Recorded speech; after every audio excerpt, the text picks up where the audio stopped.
your host, Drew D. Alberto, along with Sean Kicker from the First Tee, as always. How you doing, Drew? Good to see you. And today we've got Stan Schachne, owner of Schachne Architects and Builders here in Davie, Florida for 30 years. Welcome, Stan. Hey, thanks, Drew. And we have Stan here for a very specific reason, because we're going to talk about the 100-hole challenge today. We've already done an episode on this, but we've got more details to share, and Stan is actually 3 years in a row our greatest fundraiser. He's the GOAT. He's the GOAT of the 100-hole challenge, everyone. He is the greatest of all time. I think You're going to learn today why. He's going to give you a break-it-down detail, step by step. My crown jewel in recruiting is recruiting Stan Schachne to the 100-hole challenge 3 years ago. And you know, all I did, that Jack Bloomfield told me he wanted me to be a mouthpiece for the charity, and I didn't have to do any paperwork, which was our deal. Perfect. When we were doing the 100-hole challenge together. And I got up, I announced we're doing this crazy thing, playing 100 holes of golf in one day, and anybody that wants to join me, it's free golf, but there's a catch. You have to do it as a fundraiser for First Tee, and you got to play all 100 holes in one day. And Stan came up to me after the meeting was over and said, I think I'd like to do that. So here we are. This is year 4 for both of us. Yeah, right, yeah. And, you know, thank you for being here. Thank you for being such an awesome fundraiser for the charity. That was fun. And you're even on the board of directors for First Tee of Broward now as well. Right. So Stan, let's start by just kind of tell us a little bit about you and your business and, you know, your golf story, and just give us the Stan Schachne background for the audience. Okay, well, my wife and I have a design-build company in Davie. I'm an architect and general contractor, and my wife is a interior designer by training. So we have a design-build company that does mostly residential additions, major renovations, and custom homes, but we also do commercial space. So we have a kind of a boutique firm. So we're kind of specialized and real hands-on from beginning to end of our projects for our clients. So we do all the design, permit drawings, permitting, and the construction. So they're only dealing with our office basically, and it's been very successful for us. And we've been doing it for 30 years. It's our 30th anniversary this year. Happy anniversary coming up later this year. Good for you. Yeah. And you know, it's nice when you have good clients that refer you and repeat clients. That's what it's all about. And we're at that level now where that's where we get the majority of our work, which is what everybody strives for. And I've seen you present a few times, and you show some amazing pictures. Can our audience take a look at some of those pictures? Are they on your website or your social media? Why don't you tell them how they can take a look at your handiwork? So our website is www.fl, like Florida abbreviated, flbuilders, BUILDERS.com. And also on there, when you go to our website, there's a link to our house site, House is another site, where we have a little more detailed pictures of like before, during, and after of our project, where our website's more finished projects. So you can see a breakdown from where the house was, how it's all torn apart. Those are always fun. And then what it ended up being. Right. And we get a lot, and we also have, we get a lot of calls where people say, hey, we read your reviews on Google and you got all 5-star reviews, and I'm like, great. We work really hard. We work really hard at what we do, and it's taken a long time. It's a lot of learning and dealing with different things, building apartments. We only work in Broward County. Okay. We don't go to Boca. We don't go to Miami. Even though I grew up in Coral Gables, I started out doing stuff down there, but I found that we're busy enough in Broward. Why do we have to go anywhere else and fight traffic? So that's flbuilders.com, Absolutely. And you can see all those awesome pictures that I've had the privilege of seeing. So Thanks. let's get into the golf side of things. We met through 6 Degrees Golf, of Right. course, and we've been going ever since. Yeah. That's how you got involved in this crazy 100-hole day. Yeah. So tell us about golf and you. Like, when did you get into golf? What's the story on golf Well, for you, I Stan? mean, I grew up down here, and unfortunately, my parents were divorced, so I never really had the opportunity to play golf. But I always somehow, when I was like in middle school or high school, I had some old clubs around, and I lived right near the Granada Golf Course in Coral Gables, so I would just walk onto the course at the end of the day and just play. No one ever bothered me. Yeah, no one's ever going to kick you out Yeah. there. It's a great little track. But I couldn't really play anywhere. And then, life goes on. You go to college, work and family. And so if I played golf once a year, that was amazing because a friend invited me or something like that. But then about, I guess around like 2000, 12 or 13.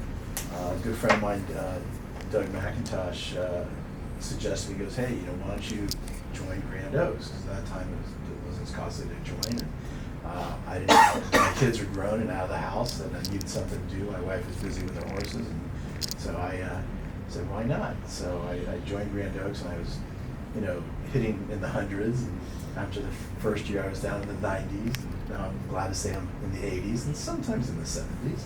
Okay. So I started taking lessons. So really, I've only been playing for about 8 years. So that's how I really got into it. But then when you said, hey, let's do this 100-hole, I was like, wow, let's do it. It did not take any convincing at all. I sent him the link. His page was up the next day. And then all of a sudden, tell us about the fundraising end of it, because when we first talked about it, you're like, hey, I don't like asking people for money, but... It's really, and I said, well, here's some templates. Here's the text we send out. Here's the email we send out. And then I just left you alone and just watched the number go up all the time. So tell us about that. I think it was really surprising. I surprised myself because I don't deal with a lot of corporations. I don't deal with a lot of higher up CEOs and things like that. So it's really just our clients, our friends, people in the golf world that I know. And I just started asking, hey, I'm doing this, and I explained what it was, and people just started kicking in, and I was like, wow. And I was very lucky and very fortunate, and a lot of great clients, definitely, contributed, which was really nice, and good friends too, longtime friends, family friends. And it's a pretty straightforward email or text or however social media. Yeah. Like I came up with an idea a year ago, a little less than a year ago. Let's shoot some videos and let the participants, do that. And then obviously that's how we started the podcast, because Sean liked the videos. He said, "You're great at this. Let's have a podcast." Well, it was a no-brainer. And here it was. So. Well, I think the most interesting thing was that really got me intrigued was I never heard of the First Tee. Mm-hmm. And I never knew that the kids programs that they had, because I would have put my son in it because he wanted to play golf. Right. And I didn't even know about it. And, if I knew about it, he would have been involved for sure. And, I would have been able to go and watch his lessons he played baseball and basketball and soccer like any other kid, but I didn't even know that you could have that organizational, the First Tee had that type of lesson. It's one of those things that we still struggle with, Stan. As an Yeah. organization, we still try to get the name out there for people to understand that we do operate throughout Broward County, and right now, your help between the two of you, and this is where I give a shout out to you guys, is we've grown exponentially because this 100-hole challenge, this golf marathon that started before you guys got involved, Right. they started out raising $10,000, $15,000. Well, you do that one by yourself, and so it's become a $100,000 a year fundraiser. It's the largest fundraiser that we have. It's what's fueled our growth. It's allowed us to hire more coaches, train more coaches.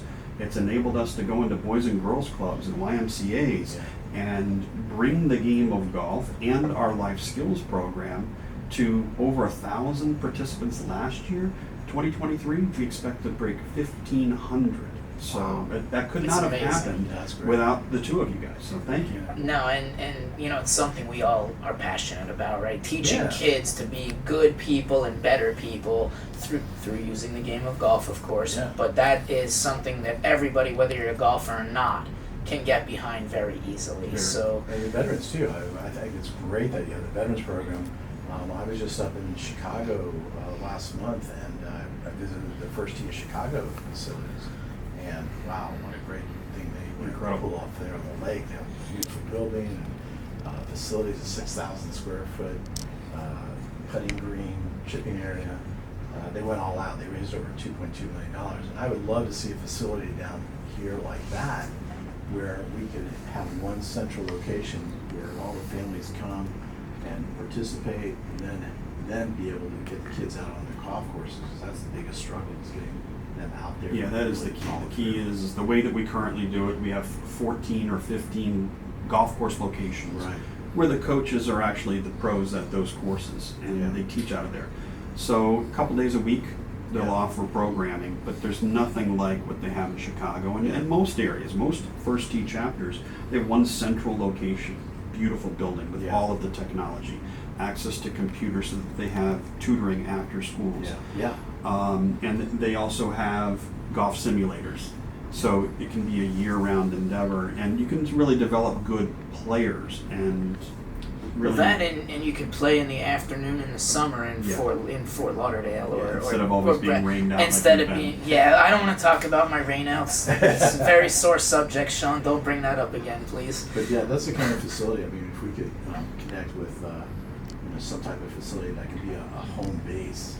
It's in the works. We have several projects that are in the works. I can't really talk about them at this point just because, but there's some really good prospects over the next couple of years. Yeah, I remember talking to you about it. What are you, a CIA agent or something? You can are. tell us, Tell but you, you'd have but to then kill I us. have to So, tell you, absolutely, and it would be a 2-iron. All right, well, let's talk about the 100-hole challenge. How do you survive this thing? I mean, you're in this for 4 years now coming up, and so give us kind of the people that are doing this for the first time this year, and there's already a half a dozen of them that have signed up this year, partially due to the growth of 6 Degrees Golf, our network, our friends Rich Rogers and the folks there at 6 Degrees Golf. We've got a lot of new blood, so of course we're recruiting them into the hunt. So how give us the how does Stan Schachne survive this thing? Well, it was very interesting. The first year, I did 36 holes, and I hit lunchtime. So I went over, I grabbed my sub, and my drink, and I sat down, and I got up like 15 minutes later. I went, oh goodness gracious! I was big stiff. mistake. I was Big so mistake. stiff. It took me 9 holes to loosen up again. But yeah, and it was so hot that first year, like 90 degrees and humidity. It was brutally hot that and year. I played. Yeah. Where did I play the first year? I think I played Weston Hills. We were at the first Weston year. Hills. Yep. Yeah, and so I brought extra shirts. I didn't really know to bring like a cooler in the cart with me. It was really, really hot, and I got home. I was out of it. The second year I was smart because I brought a cooler, I brought food, and I brought drink. Even though it was all dispersed amongst everybody, I brought my own. So I just played through. I said, no, I'm not stopping because my body was just giving out. So I did, and then the third year, which was last year, it was overcast, so it wasn't as bad. That was great. And we played at Hollybrook, and I finished by 2:00, and I felt good. I felt really good. I went back to the office afterwards. My wife goes, "What are you doing here?" I said, "Hey, I finished my 100 holes. I'm ready to go." So I worked for a few hours. just an ordinary day in the life. An ordinary Monday morning, no big deal. No big deal. So so you just kind of learn what clothes to bring, what to drink, what to eat. Don't stop. Just keep going. Just get it done. And now you're so deep in that you're basically a co-chair, and I hope I can call you a co-chair to the event. I always help you out. And you came up with some cool ideas for how we can make it bigger, badder, better. And of course Sean and I were in that meeting in your office in Davie. So why don't you share a couple of the ideas that kind of have evolved it into, okay, we're going to do it a little bit different this year, and then I'll let Sean kind of tell people how they can get involved as well. Okay, well, yeah, I don't mind jumping in. Yeah, go, why don't you talk This is about all of kind of Stan's brainchild, and so when we first started doing this, and I wasn't involved with it, our former director Jack Bloomfield came up with the idea and thought it was a great idea, and several first D chapters throughout the country were doing a very successful golf marathon. Yeah. The idea was they could raise $15,000 or $20,000 in a day, and I'm like, that's a great thing. And they got it up to And they almost did. $50,000, I think. The year before that I got involved and started Yeah, it was like recruiting a bunch of 40-something golfers, it was like thousand dollars, and then when 47,000. you guys got involved, it just went crazy. We jumped 90,000, 100,000. We jumped to 110. Yeah. 2 years ago. 2 years ago, Yeah, amazing job, guys. And the way that was done was you went really grassroots. You had about 60 to 70 players. Yeah, we did. Okay, and they were, when you're doing a marathon, and you've only got 18 holes, and you're trying to play as quickly as possible. Twosomes is about the limit of what you can put out there. Yeah. So And everybody has their own cart is key as well. Yeah. Well, yes, You that's go a the lot other faster, big thing. yeah. You go a lot faster that way, and it just becomes real speed golf. But you're even maxed out 36 players on a golf course, and that's too many, right? So Right. historically Yeah, speaking, right. it's been anywhere from 18 to 24 players. That's about right. And 18 even to then- 20. 20 was about the max that we did on any one Right, and course, yeah. even then you got some that are really playing speed golf, and they're running into other players, and they're having to bounce around the golf course. But the issue becomes is when you have 60 plus people, You need 4 different golf courses on 4 different days. Yeah. And before COVID hit, that was fine. There was more golf courses around back then. We can name that opened up. Golf is at the We can height name of its 100 holes popularity in the last 50 years. There's no doubt about that. There's wait lists. Lagomar was great to work with, but now they're open on Mondays, and we can't get the course for a whole day on a Monday. Weston so Hills, the last 2 years we haven't had Weston Hills, and they were huge supporters. Parkland's of ours being remodeled because right they're now. redoing It's golf not courses. even open right So now. they're trying to stay relevant here in Broward County with the little supply that we've got. Yeah. So we needed to go different. We needed to go a different route. So we wanted to do a VIP event. And the VIP event, Coral Ridge Country Club, Scott Fox and his staff over there, JJ Selke's the general manager and managing partner, have been so supportive of everything that we do. So they're giving us the par 3 course on a Friday, August 11th, okay, all day. And you know what? That's a beautiful par 3. Gorgeous I mean, golf it's course. unbelievable. Yeah, it's in immaculate shape. So we're going to do 2 shotguns. We're going to be able to accommodate, because it's only 9 holes and it's only par 3s, we figured in 4 hours you could keep 50 holes in. So it'll be a partner event where you'll partner with someone, you'll each play 50 holes. There's going to be a morning shotgun that'll start around 8 o'clock, run until about 12:30. We've got a great lunch set up in the clubhouse for the morning wave and the afternoon wave. So they're both going to have lunch together. Those of you that play in the morning wave are going to have lunch. Those of you that are going to play in the afternoon wave, you'll have lunch and then go out and play. So, but the minimum fundraising requirement for this, because it's such an elite private country club, is going to be $2,000 per player. And we're trying to get corporations involved. Spirit Airlines has been a huge supporter of ours. There are other local companies that we're hoping to get involved with this. And we've also came up with an idea called Car Wars, where we have a lot of the local car dealerships have been huge supporters of First Tee, and we're going to try and pit all of the car dealerships against each other in an event, and we've got and they're golf addicts too. Yeah, they're golf addicts too. Golf trophies in those cases. Yeah, 100%. So it's more of an event. As where before, it was traditionally everyone kind of shows up, everyone kind of goes and does their own thing. We have some lunch available, and there wasn't any fanfare to it. There was no real official start or end to it. Right. And so we're just trying to fancy it up a little bit and make it more of an event. If there's going to be brisket again, like there There's was at going to the be other, brisket. then It's you can just sign me up for that one right now, because I think I went back for thirds for that brisket that day. It was really out, lights out awesome. Yeah. So Everyone in this room qualifies for that because we raised traditionally more than $2,000. Right. So we're all part of that event.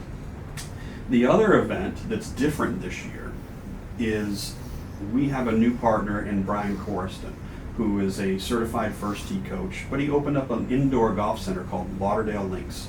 It's on East Commercial Boulevard, almost to A1A, and it's right by Coral Ridge Country Club. He's got 3 full golf simulators in there, air conditioned, couches. Oh man, I'm gonna do that this year. Right? And that's what I'm saying. And on the simulators, he's got some of the most famous golf courses. I can play in the Pebble world. Beach. Pebble Beach. You can play St. Andrews. You can play and Torrey Pines. he wants people in there because it's a new business, Yes. and he wants us to go, and he wants us to talk about how great the simulator is, and playing Pebble Beach and St. Andrews. So he said he would even give us more than one day if we have too many golfers for the one day. Yeah, because there's 3 bays. The most you could have in a bay, realistically, is 4 players, and that's going to slow down the process too.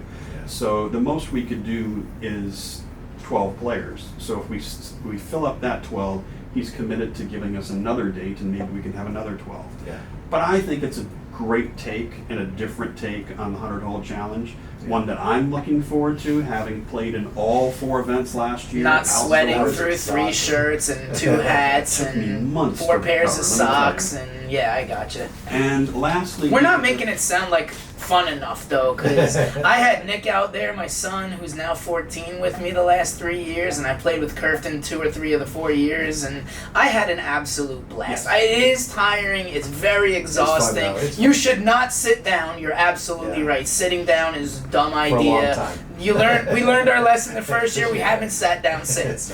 But it is a whole lot of fun. It is. It's, we're out there texting people on the golf course. Hey, I'm on hole number 82. I just changed shirts again. Can you donate $10, $10, $25, $100, whatever it is, and then all of a sudden you went from, I had $1,500 and it went up to $3,500 last year while I was out there on the course. Christina Rosario last year. That's right. She First showed year up, doing it. I don't think she raised any money until she showed up. That's right. And she had raised $2,000 by the end of the day. It was over 2,000. Yeah, you're And absolutely Ryan right. Shimoni and his mother Eileen are another two that it's a great tandem where he plays, she drives the cart, but then she's going live on Facebook, she's going live on Instagram, she's putting posts out Taking there, pictures, sending text messages, and he's been one of our top fundraisers $4,000 6 years in a row. Before I even knew what the first tee was, before I even played golf, he was having his mom drive him around because he didn't have a driver's license yet, right? Yeah. So, yeah. But go ahead. Tell him about the other one. Lauderdale Links. Well, that's Lauderdale Links, and then we have another traditional 100-hole challenge, which will be at Hollybrook. Bill Freising and the folks over at Hollybrook are huge supporters of First Tee. They're giving us the golf course. We haven't established a date yet. They're still trying to work out the maintenance schedule. But the cool thing about Hollybrook is it's going to be a hybrid. They have 18-hole par 3 course that they've spent the last year working on extensively, and we had a South Florida PGA chapter event there where we played 36 holes. We played 18 on the par 3 course and 18 on the championship course. And let me tell you, the greens on the championship course are as good as anything in Broward County right now. I couldn't believe how good they were. And so we're going to have the par 3 course available from crack of dawn until about 10 a.m. And then from 10 a.m. until about 3 p.m., we'll have access to the championship golf course all to ourselves. So I think that one's going to be a really, really good event for those that really want to play outdoor golf and get that 100-hole challenge feeling in. And the word challenge is in there for a reason, because not everybody makes it through the whole 100. But you know what? It's for the kids, right? For the kids and the veterans. So, if you can't hit it out of the sand, you scoop it. If you miss the putt, but it's pretty close, you pick it up, you go to the next hole. We're not keeping score, we're not doing any of that stuff. They came up with the 3-second rule. There's no 5 minutes to look for your ball. 3 seconds, can't find it, drop one, hit it, let's go. So we have emergency packs of balls. So what I've done, I have a few clients, actually one client, her son is involved in First Tee because I gave her the brochure and he needed something like that, and he's been just flourishing in it.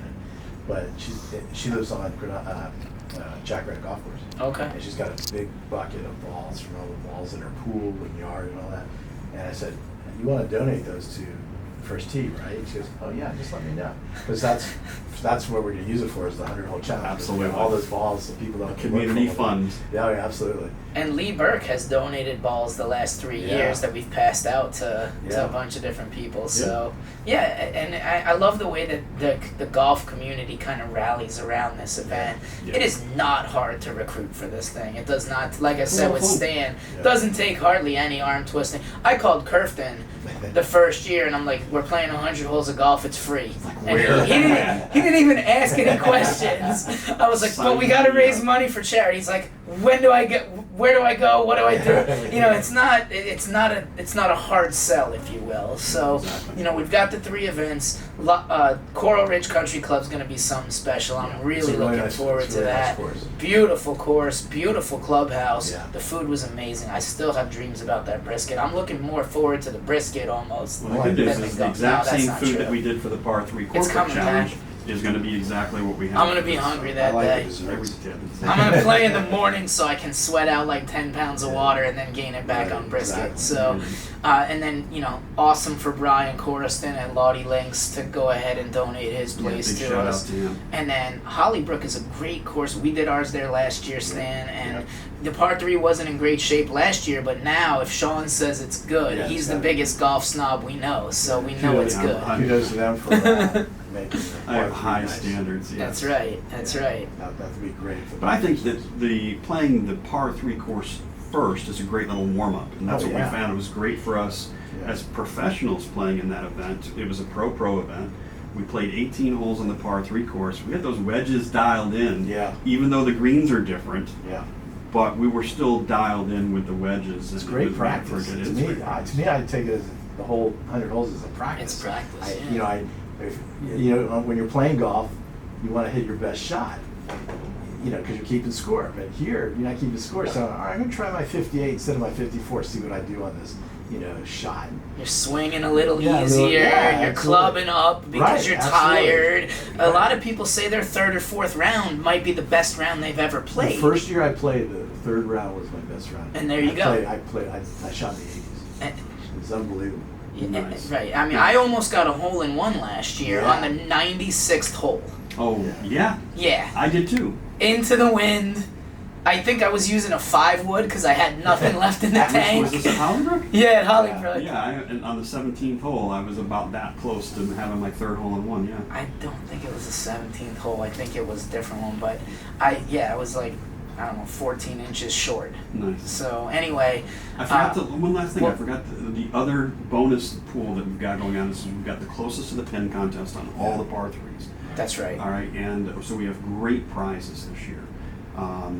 We've got lesson certificates and PGA professional rounds of golf excursions at private country clubs. And myself and some of my PGA professional staff, if you raise in the top 5, you'll win a special excursion to beautiful golf courses throughout South Florida that are exclusive. You can't just pick up the phone and go call them. These are Yeah. private clubs that I'm pulling some strings to get us out there. And it's play with us. important to note that when he says top 5, you don't have to be the best of the 5 golfers. You just have to raise the most yeah. money, right? Top 5 is most money raised, Correct. not lowest score, because then Sean would win. Well, there is no score. I was very fortunate because the first year was COVID, so they didn't really do anything. But the second year, when I raised the most, I got the opportunity to play with the Bears Club, and what a treat that was. Yeah. And I actually got to bring a guest because I raised the most money the first year, so I actually had 2 slots. There you go. So I brought a guest.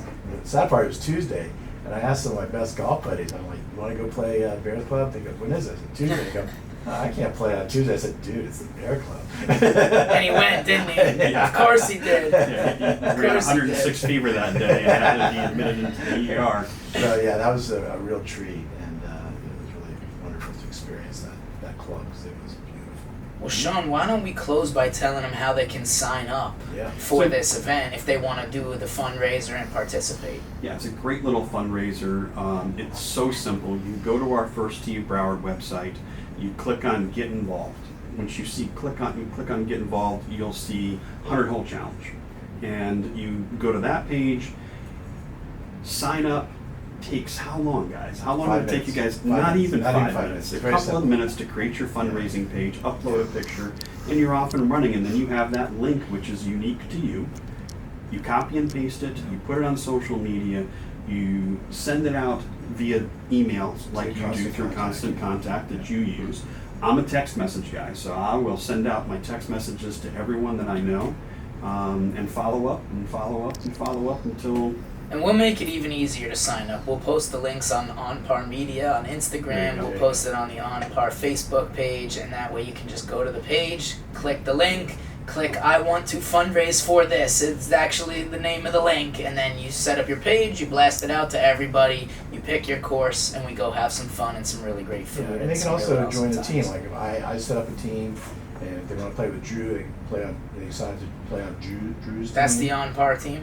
I named Yeah, it Onpar the this Onpar, year, of yeah, course. Yeah, absolutely. So you can either do it as an individual or you just go in with a team. It doesn't make a difference. That's it. Sign up for the 100-hole challenge this year. August Yeah. 11th is right around the corner. So we'll probably have about 2 months to Yeah. fill these things out and then Get get some car wars going, Get get some hydrated. corporate wars going, Get hydrated. and get hydrated. There you go. Drink your water and your coconut water. And Right. I like to say that, one of our sponsors is Megacore CBD, and you should have a couple Megacore bath bombs and 2 bags of ice for the bathtub There when you you go. get home from the thing. So, Absolutely. Stan, thanks so much Thanks for for having everything me. you Thanks do. for Thanks for coming. being with us Yeah, man. today. We appreciate you, Thanks for man. having me. All right, Drew D'Alberto signing off on the Onpar Podcast.